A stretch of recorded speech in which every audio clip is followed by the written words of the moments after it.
Oh, it does work. No, that's fine. That's fine. You can go up there.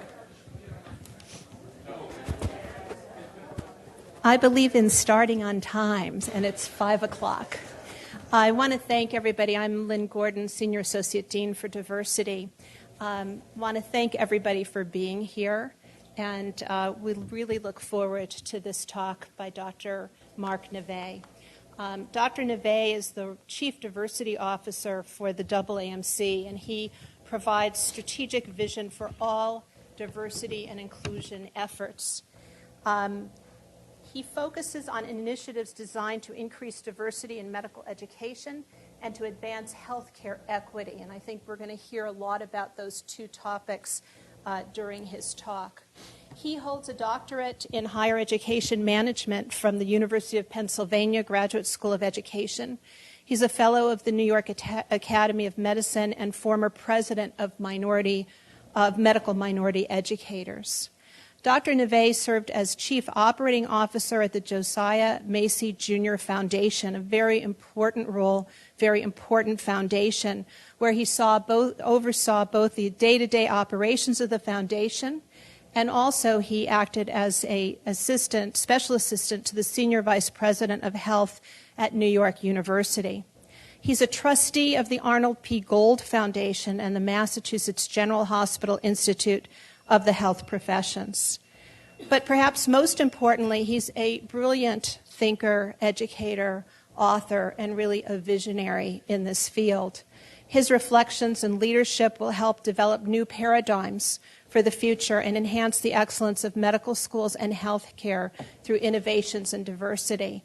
And as I told a group earlier, I was reminded of the first time that I really encountered Dr. Neve, which was at a business meeting on the group of diversity and inclusion at the AAMC annual meeting.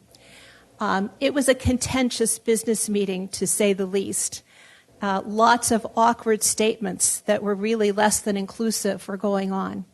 And he took the stage and taught us about inclusion and taught us about diversity and really brought together the entire room of individuals within 10 minutes of his discussion. So I think that you'll find today's talk to be visionary, informative, and probably a bit fun as well. And with that, I want to give up our hands to Dr. Neve. Thank you, Lynn. It's always wonderful to get those warm and really nice introductions, but then the bar is set so high. I have to make you laugh, and I have to make you cry, and I have to educate you. I joked with the group earlier, whenever I hear that I was the chief operating officer for the Macy Foundation and then, now doing diversity work, I'm reminded of how good it was when I walked around and came to institutions working in philanthropy when everyone thought I had lots of money to hand out, to now coming and talking about diversity work, and the people are like, maybe I'll go to that lecture, we'll see. Very different paradigm. It's really a privilege and an honor to be at one of the nation's preeminent academic medical centers. And, I've spent the day here now, and one of the really interesting, and maybe we can talk about it later, phenomena I see here, and I don't yet know why this is, but as I travel, this is my 127th visit to a medical school now in 5 years, and I come across minority students, and today I had an opportunity to talk to the minority students here at UCLA, or a group of them anyway. They often, while they're minority students, they tend to come from the same economic strata as most of our medical students in this country, which is, in case you don't know, 75% of the medical students come from the top 2 decile income earners in this country. And in talking to the students today, but also in looking at some data that I'm afforded at the AAMC, you actually do a really good job at UCLA at getting not just minority students, but minority students from lower income brackets. So I don't know if that's with intentionality. I don't know if that's part of the relationship with Prime and some of the other, and Drew, or if that's the scholarships and things that you offer. But that's an important, I'm pulling it out because that's an important leveraging point for thinking about diversity and inclusion, and gives you, I think, a really good opportunity, or provides sort of a nice platform to really think, to make this connection, which is what I'll attempt to do tonight, between why we want diversity, or the connection between diversity and inclusion to health inequities, really answering the question of what's the job we're hiring diversity to do? Why do we want diversity? Why are we compelled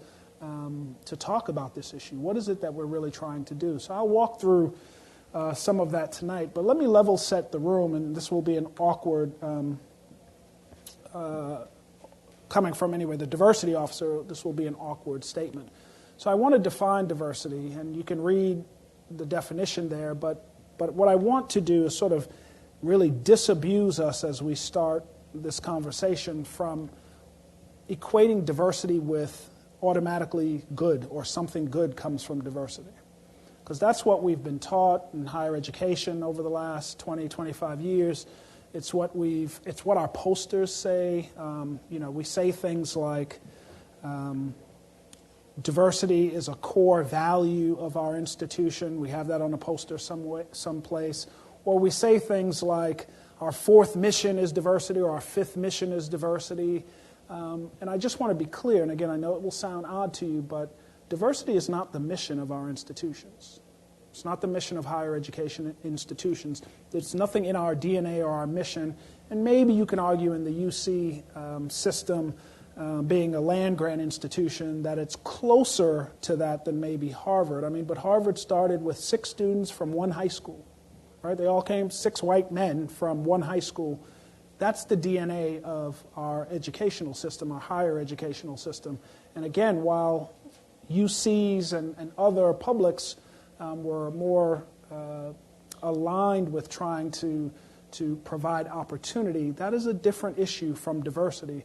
So we can't just accept the writings and the words that we hear, the wonderful aspirations around diversity. What we need to do is to take a dispassionate view of this and recognize, turn on CNN, turn on any television station that's covering international news, and see what happens when you smash different people together from different religions, different backgrounds, different whatever. Nothing automatically good happens, right? Where it works, or when it works, is you have to add this other component, which is called inclusion. Right? So diversity is not, when I say the word diversity, somebody thinks URM, somebody thinks LGBT, somebody thinks individuals with different abilities, whatever. We all have our own sort of connotation of what that means now. Some are positive, some negative. Right? But diversity means nothing more than difference, and it actually doesn't matter to just have different people together unless we're going to work intentionally on creating a culture of inclusion, which is something we can create, and I'll come back to that. But just to define, you're not going to remember that long definition of inclusion, but the way to think about it, or to understand it, it's the fuel that animates the diversity. It's what allows us to begin to leverage the difference, whether that's in a research lab, whether that's in the classroom, whether that's out on the wards, whether that's in our opportunity of just coming together as faculty and students. That's where we make use. This is where the inclusion becomes a true leveraging point for the diversity. And in between that is where we can start to make this argument around equating diversity and inclusion with core to excellence.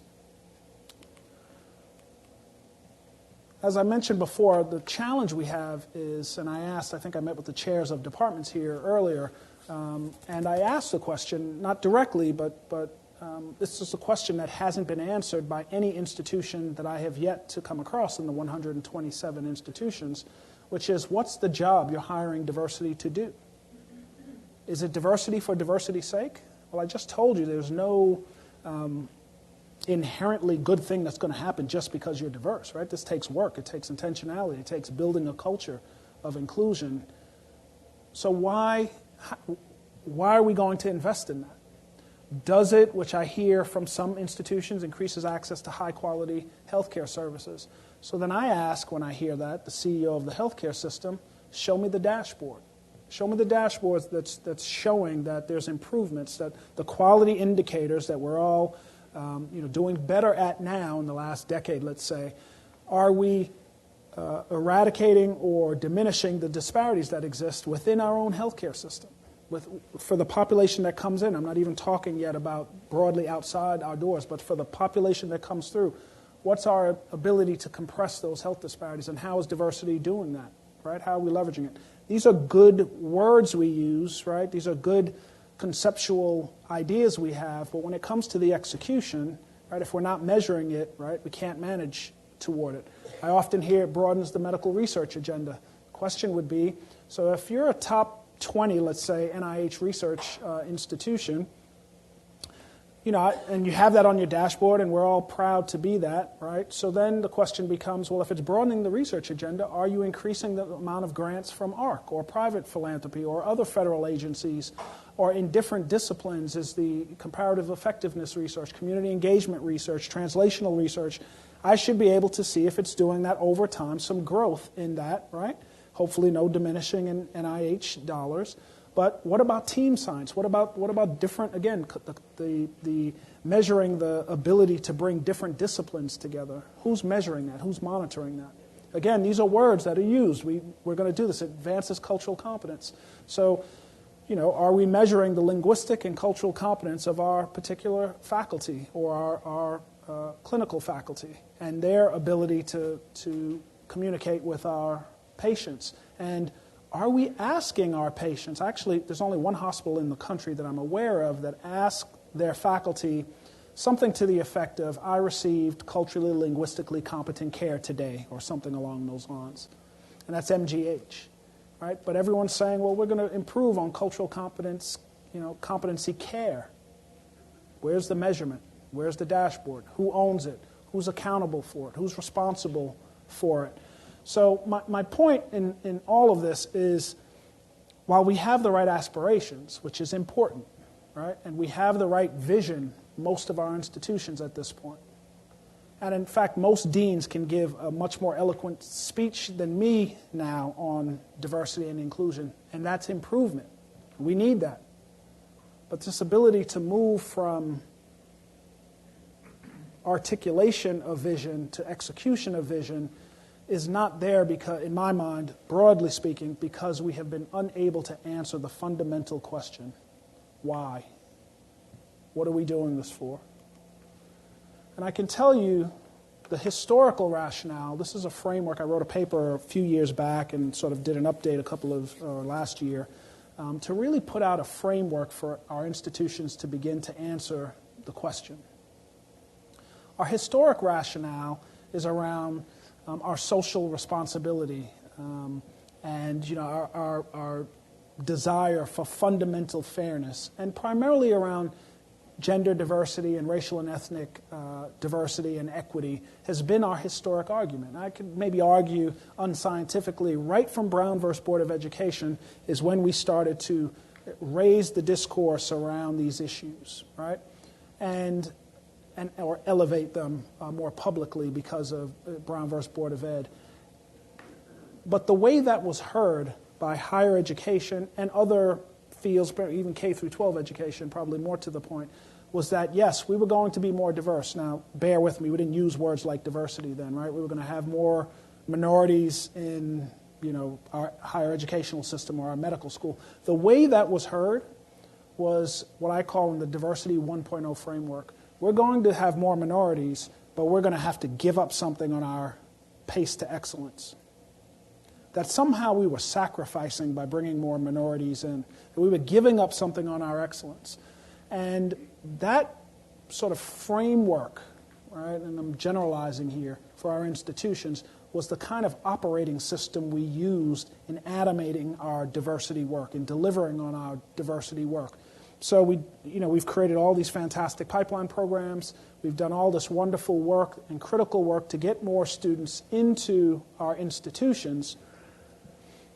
But we haven't, and what happens is we did that with a lot of federal funding and a lot of grant funding for most of our institutions.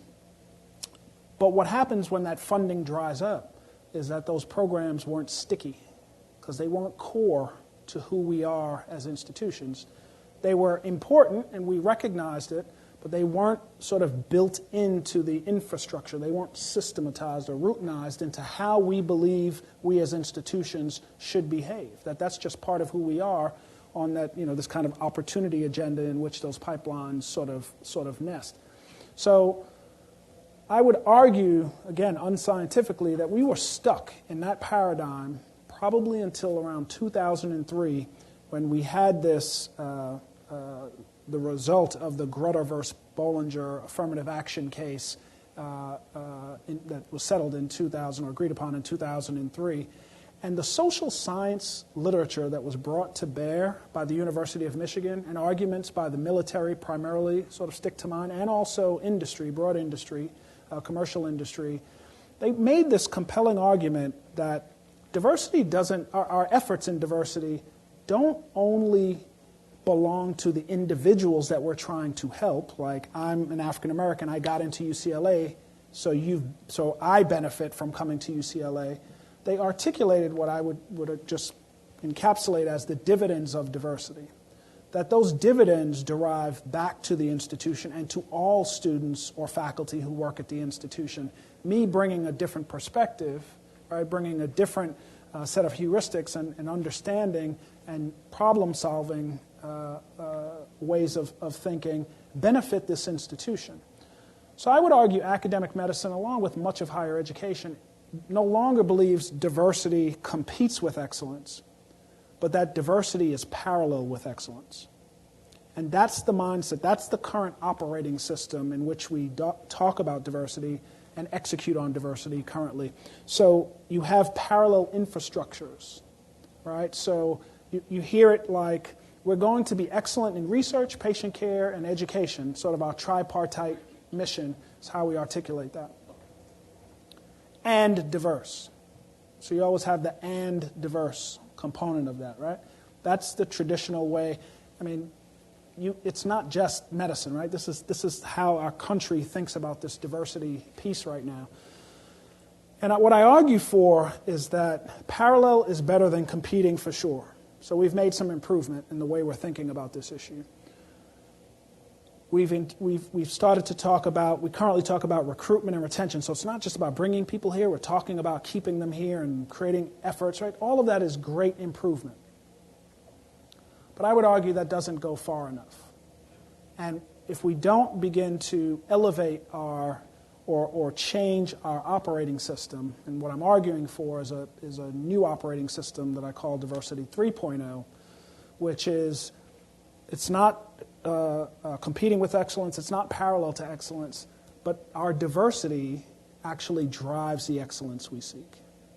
It's not on the periphery, but it's core to the excellence. That we actually believe and understand and measure that we can't be excellent unless we harness the differences, unless we bring in people who come from low socioeconomic backgrounds, are racially and ethnically diverse, come from LGBT populations, leverage individuals with different abilities. Unless we harness all of those, groups of individuals, people who come from not the traditional pathway into medicine, unless we harness those, we are deficient in our excellence. Now, when I finish talking, one of you is going to ask me, well, you've been to 127 institutions. Where's the Diversity 3.0 institution? The answer is I haven't found it yet. So I'll just don't have to ask that question. UCLA is not that institution yet, right? UCLA writ large is not that institution. And I haven't found an institution yet that is I don't want to say not close to it, but it's even imagining themselves thinking about that sort of new way of going about diversity work is just very different. So what would it mean? Well, it requires us to not, and this is kind of what Lynn was referring to in this heated conversation I was in probably a few weeks on the job, that sort of this argument of taking different people and saying, well, Mark, you're not putting enough emphasis on this diverse group. You need to put more emphasis on this diverse group. And, getting people, the most disenfranchised people, arguing with each other over who should be the best minority group that needs attention, right? Sounds ridiculous, but this is only 4.5, 5 years ago that this was going on by experts in diversity work at many of our institutions, to be clear on who that audience was, right? So this wasn't deans arguing over it. These are diversity officers. My disenfranchisement is worse than yours, right? We can laugh about it now, but it was really, and for some, still contentious. I still get calls that say, you wrote this thing on black males. Do you not care about black females? It's like, it's because our operating system is so narrow. It's still this 2.0 operating system that we can't recognize that we can put emphasis here and then next week we'll have emphasis here and manage all of this, right? That it's not one group against each other, but it's a collective of us coming and fighting collectively and recognizing. Here's the most interesting piece of this. Even the way we group people, it's as if we don't even pay attention to the own intersectionality within ourselves of being diverse, right? So I'm my mother is black and my father is Hispanic, right? So I've got a box to check. I mean, we've got better about boxes to check, but what do I bring? When you look at me, you see one thing, you take a guess at it, you figure it out, but we don't even appreciate the complexity of intersectionality of diversity, and we have had no conversation about what it means to be a multiple minority, right? I mean, these are things that, corporate America is having some of that, but we're not even there yet. We're still in this, just count people. I said this to the students earlier. Count people, a lot of diversity, good institution. Low diversity, bad institution. Just count people. That's all. Whether count faculty, count students, count house staff, count whatever you want to count. And we make, we give an opinion based on that number. We don't measure if people count. We don't measure if everybody counts at our institution, their contribution, their research, their science, their interest, their community engagement. We don't measure those things and lift it up. What we do is just count people. Diversity 3.0 requires a broader definition and measuring different things, measuring the contributions of all, and not just the individual contributions, but what is it leading to? What is the horizon agenda for UCLA? Not the 5-year strategic plan of what we're going to do, but I was saying to the chairs, this institution is meant to be here in perpetuity. Have we moved the needle enough in the limited amount of time that all of us will be here to make it better for the next generation? That's the larger conversation that we're not having about diversity and inclusion. We're having limited discourse. We need a broader definition. Now, here's the funny thing, the recruitment and retention. So here's our measure of success. We can recruit people here, so we have to go out and get minority people, primarily and women, to be chairs of departments and leaders of the institution and faculty and the like. We've got to go recruit them, and we have all these tables set up at different recruitment fairs. That's our measure of success, being able to recruit them. And then the next measure is, do they stay here? Right? So literally, it's just, do they stay at the institution? I could hate it here for 30 years, but if I stayed, you get credit as an excellent institution because you recruited me and I stayed for 30 years hating my time at this institution, right? If you're an excellent institution, the measure of success is not recruitment and retention. The measure of success is, what are you doing that you can attract me to your institution? Not just recruit me. And I don't mean to, be Pollyannish about it like you're not going to recruit people. What I'm suggesting is, do you have an infrastructure, and is there a narrative of people who work here that this is a compelling narrative for people who work here or who want to work here about the inclusive environment, about the fact that I'm not just going to stay here for 30 years, but do I thrive? It's moving from recruitment and retention to attraction and thriving. And we have gotten ourselves in this diversity space, we have convoluted this issue so much that when I come to a campus, I hear something like this. Mark, we worked really hard. We recruited this African-American faculty member to this institution. And they stayed for 6 years, and then we lost them to, you name the institution. And I go, oh, I know that's painful. They're like, so painful, you know. I mean, we invested all this. I said, well, what happened to the person? Oh, they went on to be chair of medicine at X. And they're telling me as though that's a bad story. The person was at your school, became chair at another school, and they're telling me as this a huge disappointment. That's not a narrative for the traditional. That only happens for the minority people because we've wrapped ourselves. We got to recruit them and we got to retain them. But that person is thriving, and something you did allowed them to thrive at the institution. And I really, I guess moving from excellence to preeminence, right? The preeminent institution will say, well, we'll compete for them back to be president of our institution one day. That's seeing someone thrive or helping someone to thrive, not this limited and narrow discourse of recruitment and retention. And as I said before, it's also moving it from the periphery, like this is separate and over here, to the core of what we do. The one thing that frustrates me, and it's just a personal thing, so whether you have one or not, I actually don't know. So, but don't, I'm not. It's not a pejorative statement. It's how I feel about this. Institutions create a separate diversity strategic plan, and I don't even know what that is and what that means. It just doesn't resonate with me. And lots of schools have them. So, and I'm not being critical that you shouldn't have them. This is my personal opinion of it. If there's a strategic plan, if there's a North Star for the institution, is there a separate North Star for diversity and inclusion? I mean, we can debate that. We can argue that. Or is the achievement of this institution, where we're driving to, is diversity going to be part of getting us there?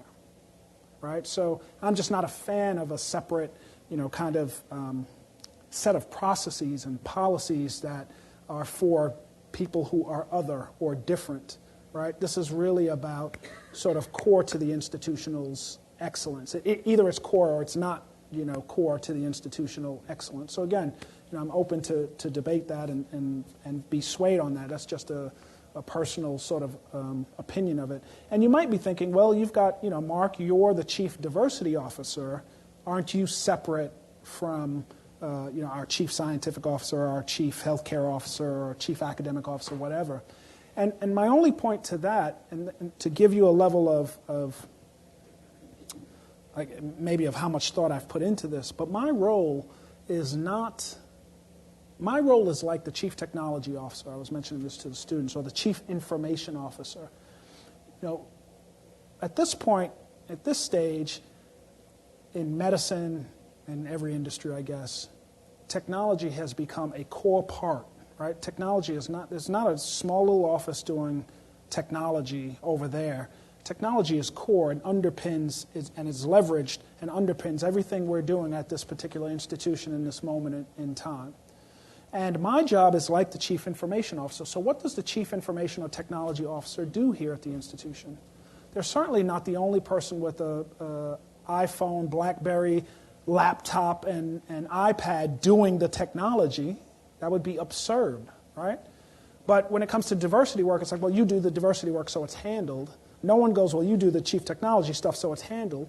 You expect the chief technology to give everyone on this campus the latest gadgets, the best gadgets, the best training to be able to leverage the technology. What happens when someone gets a virus on the campus? We don't fire them when they get a virus on the campus, right? We send them to training, right? We do different things to help them get better at leveraging the technology. And why do we have the technology? Is it technology for technology's sake? Or do we believe that technology is core to increasing the pace to excellence in patient care, research, and education at this point? And in my mind, diversity and inclusion is no different. So you should have, in my opinion of this, a senior executive focused on diversity and inclusion, because all the people leveraging diversity and inclusion, it needs to roll up somewhere so that someone for this enterprise, this large mega enterprise you have, is responsible for it. Very different than accountable, right? And again, my way of thinking, the dean and CEO, they're accountable for it. But there's somebody responsible to execute on the work on a daily basis. And why? Because every one of you, has too many different things that you're responsible for already, and diversity, if it's only one small component of what you do, you will get results that are suboptimal because there's not enough, because the needs are so great and there's not enough brain cells being put to this kind of issue the way there are for everything else, right? And if somebody's got to go home and work on a grant, or someone's got to go home and, plug into Epic and do all the things they didn't do during the day, it's very limited time to be thinking about, these kinds of issues, which, again, core to excellence in my mind. So I need to be careful, because every time I say this without saying this caveat, people misunderstand. So like a software upgrade, which is what I'm sort of leveraging here, it doesn't mean that social justice is not important. Social justice undergirds everything I do personally and professionally. It means, like a software upgrade, you keep the best components of what's working and you add different components. You get rid of the things that aren't working, but then you build upon it. So the 1.0, 2.0, it's not a criticism of 1.0 or 2.0. It was the first operating system built, and it was necessary, right? It's clunky, like, Microsoft 1.0 or whatever that was called, I can't even remember at this point, to, being a better system. So it's about evolution. And how much time and energy we put into this will either quicken the pace to this software upgrade that we need to have, this operating system upgrade that we need to have, or will it take longer? Will we be leading institution, or will we be a lagging institution? And that's a choice that our institution, leadership, and the institution has to make for itself. So, it's not my favorite slide. The other challenge we face is that we know that we work in toxic environments, right? And they're toxic from the standpoint, and the level of toxicity are different for different people, and that shows up in your engagement surveys, your faculty forward surveys, and all of those kinds of things. But when we get that survey instrument, or the results of the survey instrument, what we do is, instead of fixing the problem or lowering the toxicity in the environment, we work on putting a gas mask on the individual so they can navigate the toxicity. Right? So now that needs to be done. I'm not suggesting that, you're not going to fix things overnight. So people need to have the gas mask. They need to figure out how to navigate. I'll give you maybe a more concrete example. So I run the nation's largest minority faculty development program, and for junior faculty in this country, every year I have 150 to 200 junior faculty from across this country, and I'm giving them, lectures. I have preeminent speakers from the NIH and everywhere else, and really giving them lots of care and feeding about their career in academic medicine. And I often hear they'll say, Mark, I was reading this document, and the promotion and tenure document, and it said I needed, 12 articles. I got the 12 articles, but I didn't get promoted. And, having been to all of these institutions, there's an unwritten rule at that institution that 20 is minimum to go for promotion, to even go up for promotion. Now, this is a faculty member who works there, read the document. The document says 12, but the baseline has really been 20. No one's updated the monograph.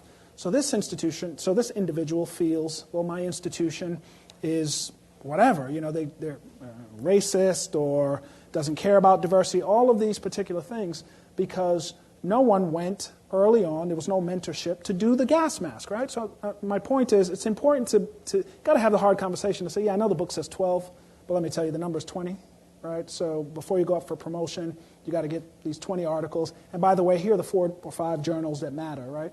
Now, we can argue that, we can belabor that, you can say that's horrible, whatever. That's reality for many of our institutions, and everyone has a different reality, right? There are 145 medical schools, they have different missions, different aspirations, different ways of thinking about their own success. But that's okay. If you're working at one of these, you need to know what that is. And so when I ask leaders of their institutions, tell me about the culture of your institution. Almost to a person here, we have a culture of excellence. And then you say, what does that mean? And because, I work at the AAMC and I kind of like my job, I don't push the deans too much when they can't answer that, right? I let them off the hook. right? So I don't want them to call my CEO and say, these guys asking me these ridiculous questions, right? But the reality is, how can you change the culture if you don't know the culture, if you can't name it, if you don't have a name for it? The culture here is what? So the culture here is excellence in patient care. What does that mean? Show that to me. Explicate that for me. The culture here is excellence in research. What does that mean? Well, we, top 20 every year. So I'm making up a number. I don't know where you are. I should know. Say you're 18. Where are you? Someone here would know. Are you a top 20? 13. So you just. I shouldn't have asked questions because that's my point. So are you? But are you right? Are we like, we're 13? Yes, we're in the top 20, or is it we're going up? Right? Or is it this perpetual search to do better in that, right? So that same passion and drive that brings people here, it's like you can get people who are passionate about research to be excited about that. And it makes coming to work very different when the goal is bigger than ourselves. And that's one particular goal. But around this diversity piece, what is it about? If we can compete to be top 20 in everything, why can't we compete to be top 20 in diversity and inclusion? Why can't we compete to have our students, saying that we are the most inclusive institution, higher than any other academic medical school in the country? That's a goal that embedded in the strategic plan, not a separate set of things that someone's paying attention to, that is being held accountable by the dean, that we're measuring against this. We're developing strategies to drive this as an institution. Why is that not as compelling or as compelling as wanting to be top 10, let's say, in NIH research dollars? I would argue that it could be. It's just a vision that has to be created for the institution. I would, because I've worked in academic environments my whole life, people are pulled to something bigger than them, and we wouldn't work here if we weren't pulled to something bigger than ourselves. And so we have to get about the business of naming the culture. This is the hard work. It's like answering that question. What's the job you're hiring diversity to do? One really big, important question that people need to wrestle with. You need to answer that question, or none of this is ever going to happen. You're never going to get to 3.0 if you can't answer that question. If you can't name the culture, you can't change the culture. You don't know what this culture is. So you hear, it's a chilly climate for minorities. Okay, what does that mean? Well, the minorities feel like they have, more burdens put upon them because they're viewed as the one minority student who can answer a question about X. What's the solution to that? All right? If it's students, they are still held to the same standard as every other student here, and if they're feeling an additional burden, or maybe, in our cultures across this country, I went from a very small foundation, small in terms of staff, where every day I walked in and we all knew each other and we say hi to each other, to a 600-person organization at AAMC, and found it really weird that I'd get on the elevator and people wouldn't say hi. And so I became the oddball because I'd walk on and go hi, and people would go, what's he saying hi for, right? I'd walk on and say to my loud New York voice, right? Good morning, everyone. And people go, this guy's a little strange, right? And, if you come from a particular environment and you come to one that, you're perceiving as chilly, but the reality is it's 600 people, and for some reason, and, whatever it is here, thousands of people, that's felt different way by different people based on your own experiences, right? How do you address that? What's the role of all of us in addressing those kinds of things? So oftentimes in these big environments, we just retreat.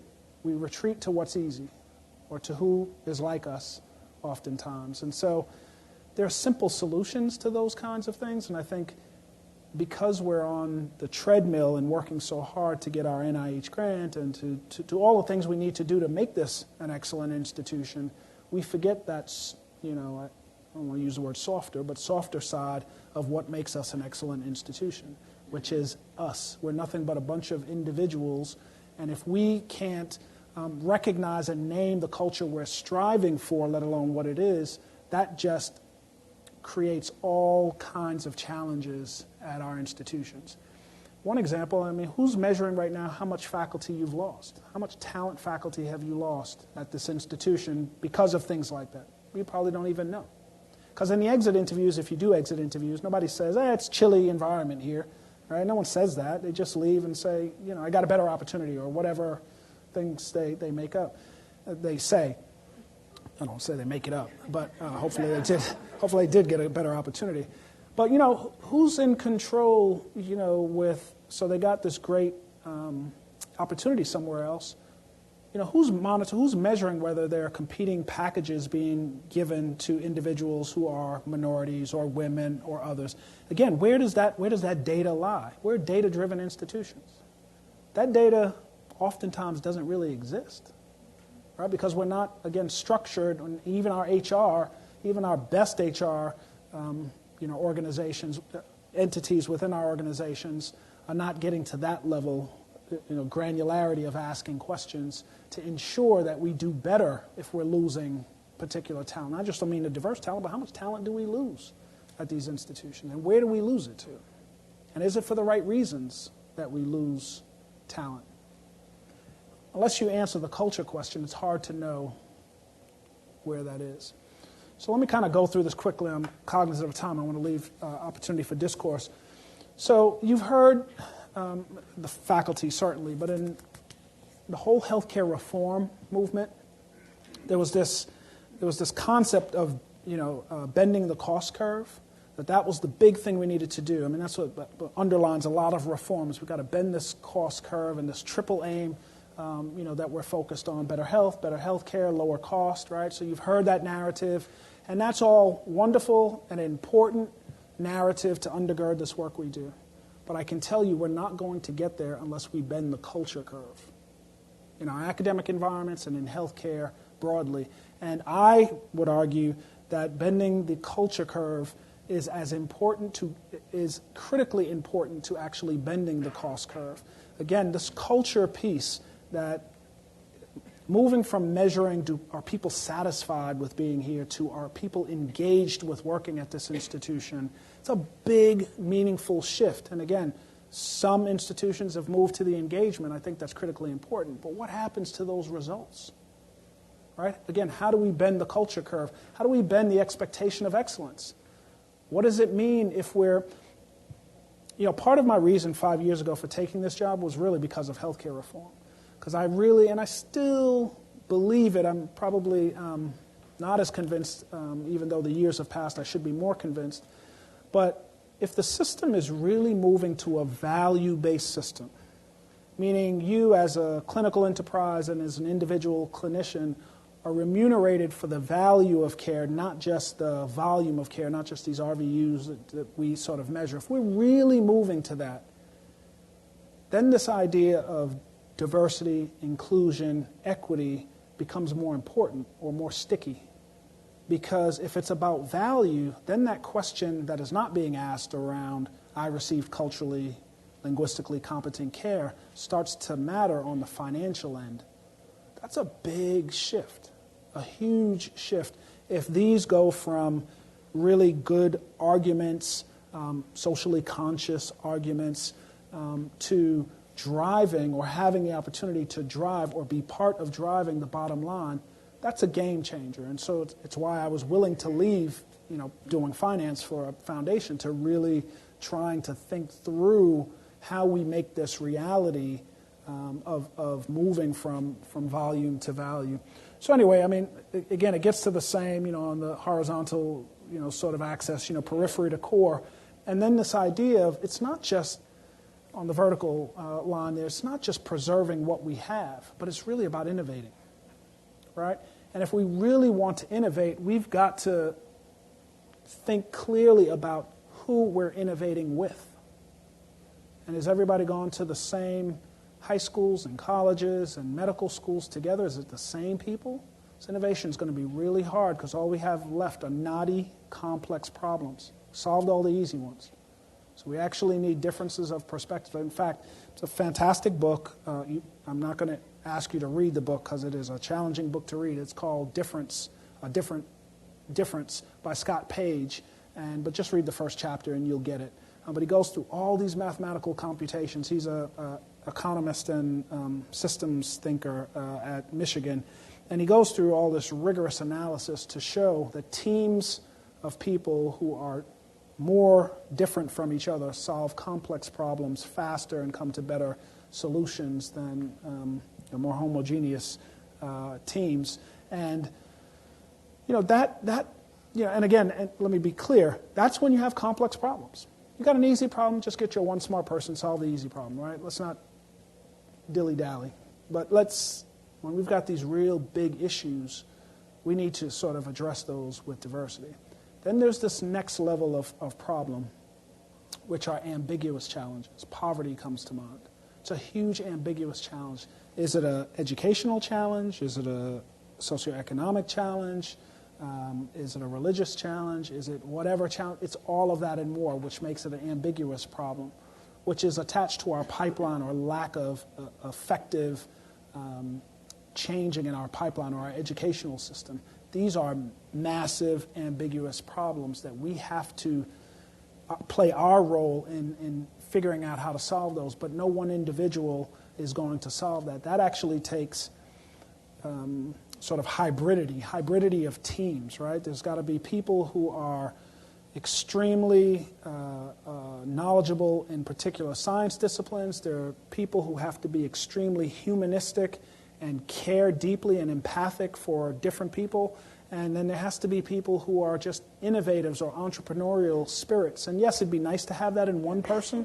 And maybe you've got one or two. You probably know one or two people like that. They probably have a bunch of NIH grants and other things here because they themselves are a hybrid individual. That's going to be your rare person, right? It's a different form of genius. But we can get that hybridity by leveraging diversity, by bringing people with those different constructs or gifts, quite frankly, together to work on these knotty, ambiguous, and often complex problems.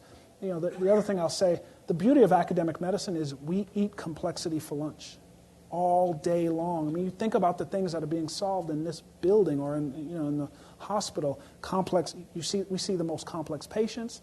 We deal with the most complex research. All of these challenges, right? The ambiguity is where we fall down. These problems that don't have kind of a even ability to spend a lot of time thinking about it because the problem is so vast, right? We're not even curious about them because they're so vast, right? So we just do good work on the periphery individually to try to solve poverty or to do our part on patient care. But we don't take, again, that hybrid approach or leveraging hybridity to really address these these ambiguous challenges. So let me just end here. Here's what I'll end on the next slide. I'll do this quickly. This is me trying to drive home the point to you that diversity is not the goal. It's not in the center. It's not what we're trying to do to be more diverse, right? It's not these are not our mission areas. That's the other thing I'm trying hard to disabuse leaders in academic medicine. Our mission is not patient care, education, and research. That's our function areas. Our mission is to improve the health of the public, just like the NIH's mission statement, just like my organization's mission statement. It's to improve the health of all. Now, I would argue that's not even far enough, because you can improve the health of all and actually exacerbate health disparities. If you don't have an intentional eye, all of the novel therapies and research could go directly to the wealthiest or most enfranchised among us and improve their health if we don't have an intentional eye on cost and who's getting access to these novel therapies, or how fast we're shrinking, the research that from the bench to bedside, shrinking that, whatever it is now, 18-year time frame. If we're not condensing that, an intentional eye on condensing that for the least or the most disenfranchised among us, then we're not really achieving our goal. So diversity and inclusion, this depiction is meant to show that it is, in my mind, a tool to be harnessed, not separate from the tripartite function areas and not in the center because it's not the goal. It's connected to those function areas to accelerate our ability to reach the goal. And in my language, it's advancing health equity, could be improving the health for all. To be clear, there are other things to put in the blue band, right? Like bridging the 100-year chasm between public health and medicine in this country, which is ridiculous. A deeper understanding of the social determinants of health.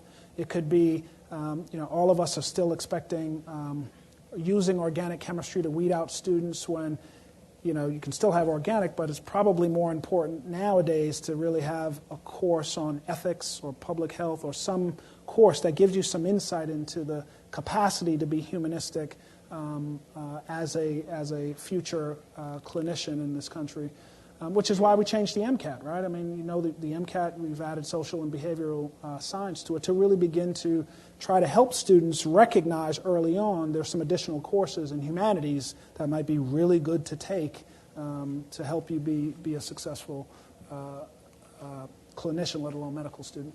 So let me end here. Every one of us tonight, right, we have lots of things that are at 5:50 that are in your head now, like, I have to get these things done, right? You know what they are, you're going to go home and you're going to do it, but you've got two piles. You've got your important pile and you've got your urgent pile. What's going to get done? What's going to get done? Urgent, right? Why is it going to get done? Because it's urgent, right? But here's the thing, why is it urgent? Despite the ones that put it off too long, forget that. I know we made it urgent because we didn't do it when we were supposed to. Aside from that, but why is it able to be urgent? Or why do we address it? There's consequences if you don't. You actually know how to execute on it too, right? I mean, if it's in your charge, you probably have the skill set. You probably have the capacity to execute on it. You probably have the technical capacity. You probably have the management capacity to execute on it, right? The accountability you see is there, which is the point. And there's ultimately some commitment behind this, the leadership value. Somebody's valuing this as important at the institution, or maybe you're valuing it as important for your research or for your particular department or unit within the organization. Unless we do those things, diversity stays an important and it never moves over to urgent because we don't have a true accountability framework. The dashboard, the best dashboard we have is around finance at every one of our institutions. We don't have a dashboard around these particular issues. All right? We don't invest in technical capacity or management capacity for diversity and inclusion efforts. All right? What does it mean to get training? What does it mean for every faculty member to have unconscious bias training? To make that available. What does it mean? What about adaptive capacity? The world is changing under our feet right now. I mean, how am I, as a faculty member, as a student, being prepared for the change that's happening? How is the institution helping me develop my ability to adapt? Right? I mean, I don't know, I don't know your curriculum well enough, but are the students being taught the business side of medicine at this point? Right? Because if they're not, the world, whatever they think they're going to do right now even a fourth-year medical student is not what they're really going to do in 4 years from there, right? So you're all going to be employees, the medical students in the room. It's going to be very different than what you're thinking. I don't know if it's better or worse. It's debatable. It's going to be different, right?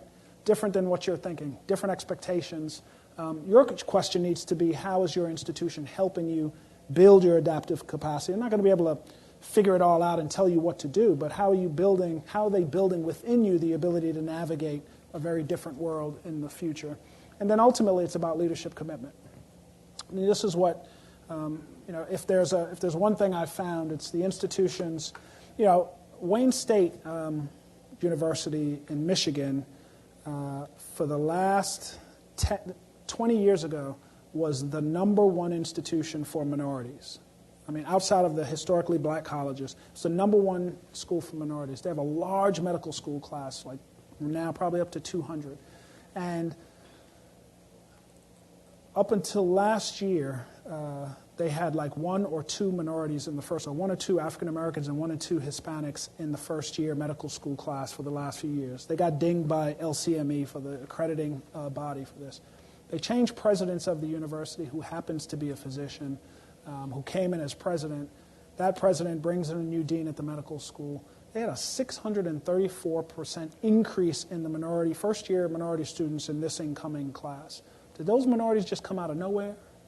Right? Were they always applying to the institution? So I forget what the number is. Like 40 minority students have accepted already to be, and they're not even done in the first-year class.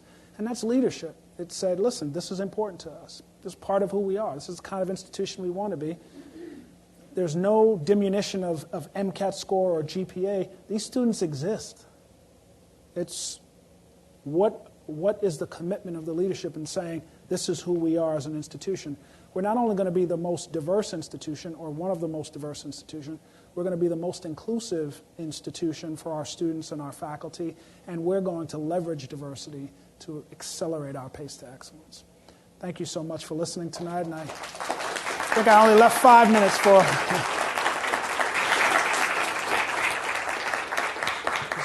As you can tell, I can talk too long on this issue. But I'd love to take a few. I think we have a microphone or two. I'd love 1 or 2 questions, probably all we have time for. Question in the back. Thank you. I was at your 3 o'clock talk, and that was great. So you're talking about the culture curve, and I'm just wondering, some of us were talking about this afterwards. Is it going to curve or is it going to break? Because if you talk about a corporation, or if you talk about Kaiser, if you talk about a business, the business has the ability to put the goals of the business as primary.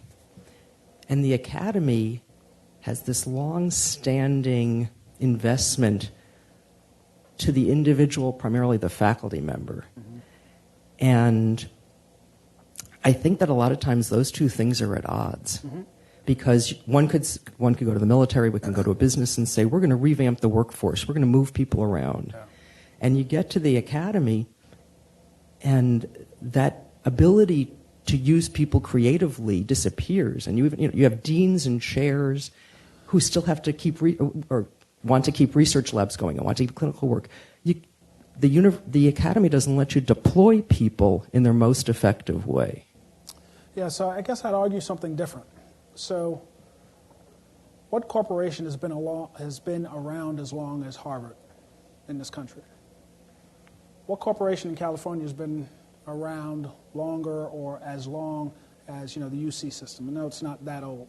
But we go 100 years from now, this institution will be here. A lot of those corporations, healthcare corporations, they won't be here. There's something, this is, I'm a higher education this is my focus.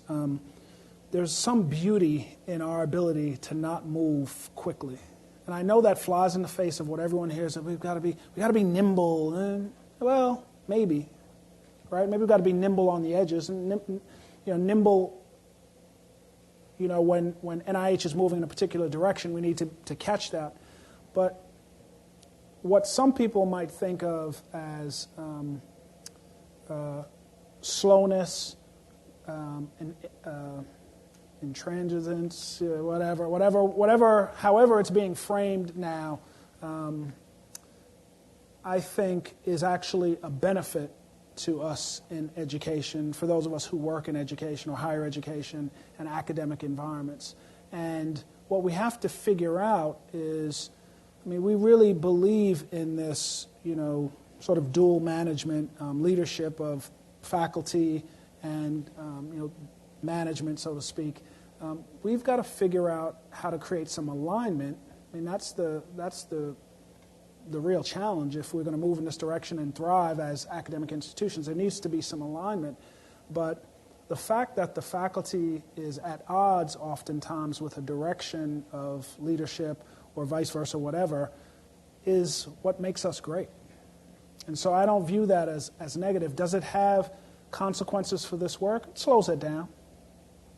But I'd rather build strong, well-thought-out structures that will last a long time than shifting overnight and closing up shop like, the 30 companies that closed in California in the last 2 months.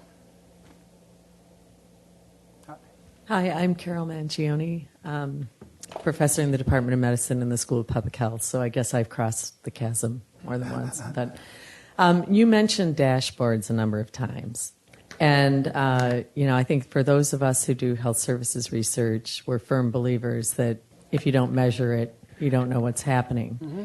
So I'm wondering if the AAMC has thought about creating a dashboard and actually creating national rankings for medical schools so that it wouldn't just be U.S. News and World Report or however they get their ranking, but that there actually would be a standardized metric that all medical schools in this country would be required to use to show what their progress is about? Yeah, so we love all our children equally. So on the first part of the question, I have a $5 million NIH grant to develop that dashboard. So we're in year 4 now of developing that dashboard. And it's different. It's not a ranking dashboard. It's in 3 particular areas. It's around an institution recognizing and paying attention to its local community.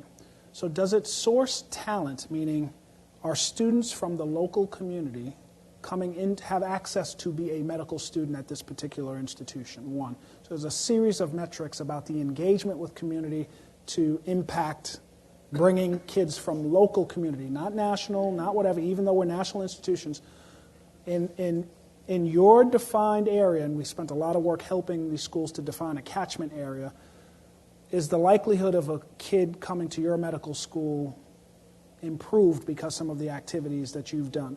So that's one. The other, and that's part of the dashboard. The other area is around the curriculum. So what's the level of exposure to the local community and clinics, free clinics and exposure of the faculty to that and the kind of work that's done there? What's the amount of time and effort that the institution is putting into those kinds of relationships and exposure and the curriculum around social determinants of health? So a series of metrics there. And then the most challenging, which shouldn't be the most challenging, but the dirty little secret for us is, in medicine, is we measure inputs. We don't measure outputs. We don't measure where our students go. Outside of our development office, because in case one of them hits it big, we know where they are, right? But the reality is we don't measure how many of the students come to the school and then go back and work in HIPSA or MUAs, shortage areas, or work in the local community, or work in particular disciplines in high need. So are they working in a shortage area, not just in primary care, but the shortage area might have surgical needs, right? So are there students from our school doing surgery in those particular areas? What number of our students, our graduates, take Medicaid? Are we graduating, if you learn, depending on your mission of the institution, 90% of your kids, your students have gone on and graduate, this is unrealistic, but are not taking Medicaid, that should tell you something's happening at your institution. You're not doing something right at your institution, right? I think about that, and I spent most of my career in New York, and I would go around the country and be telling people New York City is a huge shortage area, and they go, well, you got a physician on every corner. None of those physicians on every corner are taking Medicaid, right? They don't take Medicaid. There's no access for the population, the disenfranchised population. And people think that's absurd because they don't look at the data. And we have that data, by the way. My lead researcher, we've stitched together databases. I can tell you where your graduates are. And we're doing this the pilot is with 5 institutions. But then what the hope is that you would take this dashboard. I don't even care about, I really do not care about rankings. It's about, are you improving based on your set of objectives for your institution? I could care less if, you figure out who you want to compete with and go compete. But what I really care about in those particular domains is about, are we moving the needle and creating the kinds of physicians we espouse that we want, that they are willing to work in places and in ways, culturally and linguistic, that are meeting the needs of the population. That's one component of it. Are we creating researchers that are researching effectively, that are helping to translate their novel science back into the community? Do we have people doing community engagement research and translational research and all these wonderful things? Do we have people who come from different backgrounds in basic science and are being groomed to be basic scientists? And what's the number of our minority students in the MD, PhD programs, which the number is small. The MD, PhD programs are the best programs. They're terrible because of the length. That's another issue. But great. Students go to school free, right? The best programs, funded by NIH. Who's exposing kids early to that? Who's leveraging their curiosity? That's the institution. That's what. If I was going to rank an institution, I'd love to rank them on those particular things. So the answer is yes and no. Yes, I agree. we have to have these dashboards, and we're building them, and the AAMC is doing that. But, so I had a meeting with the board at AAMC to address just this issue, and I put on there that we came up with a list of 30 things that AAMC could do. It was my job to distill it to 7. One was tell the deans to stop submitting to U.S. News and World Report. That's all you have to do, actually, is don't send them the information. The dentists do that. The dental schools know there's no longer a ranking in U.S. News and World Report because the dental schools have come together to do that. And every year, this is not my push, every year there's a dean from Pittsburgh stands up at the AAMC and says, let's agree to stop doing it. And 99% of the deans say, yes, let's not do it. And then one dean says, this is a true story, one dean will say, well, there's going to be another ranking, there's doximity, and they name a whole bunch of things. And then the chorus that says, let's not do it, just kind of whittles away, and then nothing changes. This is a 15-year, Mount Sinai used to lead this in New York for 20 years trying to get them to do it. Cornell was a leader in this, and now it's Pittsburgh, right? So the dean's there. So I don't have the answer. I agree that what I would say is the U.S. News and World Report has, at least for the medical school side, I think it has utility on the hospital side. That's my opinion. It has no value on the educational side when 40% of it is. The way you get ranked high on it is to keep students who you know can graduate your medical school out of your medical school. You want to get ranked high? That's literally what you do. You go, I know this kid has a 30 on the MCAT, and all the data tells me this kid will graduate, but if I take this 35 on the MCAT and all of these 35s on the MCAT, I'll get ranked higher. But the data show collectively that the students will have no difference in graduation rate, no difference in board performance, passage rate, et cetera, et cetera. But to get high on the U.S. News and World Report, to get your ranking high, it's about people's opinion of you. It's just, and people who have never stepped foot on your campus are giving their opinions of you. And so, I know somebody that went to Harvard, and I think Harvard's smart. I'm going to rank Harvard pretty high. It's really unscientific. And if you ever want to read about this, Malcolm Gladwell, just Google Malcolm Gladwell, U.S. News and World Report, and he interviewed the guy who created, who's a one-man shop in a little office in D.C., still there, who says to him, this was just something we just made up. I had no idea people would actually use this. I think the one metric to consider that you didn't mention really has to do with resource allocation for faculty. That's a very good one. And, we have a hierarchy in most of our medical schools in the country about what science is most valued. Yeah. And unfortunately, if you take the Venn diagram of minority faculty and the Venn diagram of what's most highly valued, there isn't such a huge overlap. Yeah.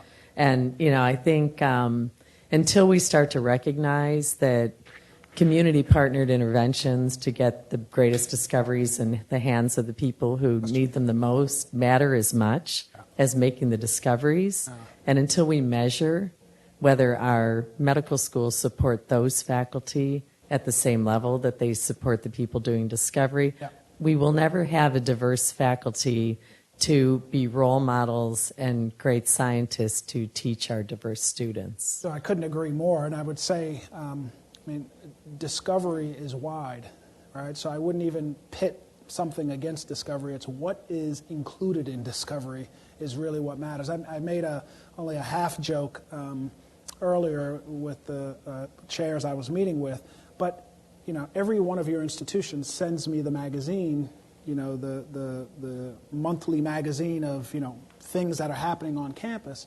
There is always this phenomenal professor in their white jacket on the front cover, and they just got a $30 million NIH grant.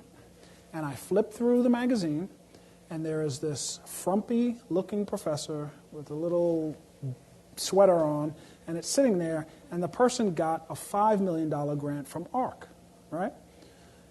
If you know anything about the budget of NIH and the budget of ARC, to get a $5 million grant from ARC is like unheard of, and that person is as preeminent in their field as the person, if not more, than the person who got the $30 million grant. But our mindsets, 30 is bigger than 5, front cover, right? And it's because that's basic science or some different kind of science that our communications department is hearing that's really important, put that on the front cover. So I'm not suggesting the $30 million doesn't belong on the front cover. I'm suggesting maybe the next month the $5 million arc is on the front cover and not buried in there, because that's signaling, if I can be outside of the institution and see that, there are people here who are going, come on, they're not really appreciating the science or my science, or look at this, you know. And whether that's even top of mind, it's in the back of the mind. They recognize that. Those signals are important. That becomes, you know, we think about diversity as over there, but who's working with the communication and development office and the enterprise on the diversity operating system? Because I can't do the marketing for AAMC, but I can have some influence on how we market because of my sensitivities. And do I have a relationship and responsibility with the communications and marketing department? Right? We think about diversity as you're going to do the student diversity or you're going to do the faculty diversity. It doesn't work that way. I mean, it doesn't work effectively that way. There are people, there's an entity that needs to be responsible for all of that. I mean, it's why, you know, I won't even mention the institution, you probably know it. I mean, one of our leading institutions in this country is in the paper, seemingly, New York Times, seemingly weekly for diversity issues, right, for gender issues on campus. And just, you know, I called the dean and I just said, listen, how can I help you? Because your communications department just doesn't get it. Like the things they're saying or telling you to say, like that's not what to say. And that's just baseline. Whether the person, I mean, I know the person well, they don't believe, you see them quoted in there, I was like, I know that's not what you meant. And it's like, yes, I know that's not what I meant. Well, who's doing your communication? There's no infrastructure. So what happens is, now they're going to get a diversity consultant, they're going to spend $1 million to fix diversity, right? And they're going to spend all of this money because they're on the front page of the New York Times on a regular basis, versus getting ahead of that and saying, you know, do we have the right, you know, people and processes and understanding at this institution to allow us not to be on the front page for bad stories around these particular issues? That's in the domain of control right here at the institution. So, one last one? Nope. Thank you so much. Thanks for allowing me to be here. Really appreciate it. Thanks,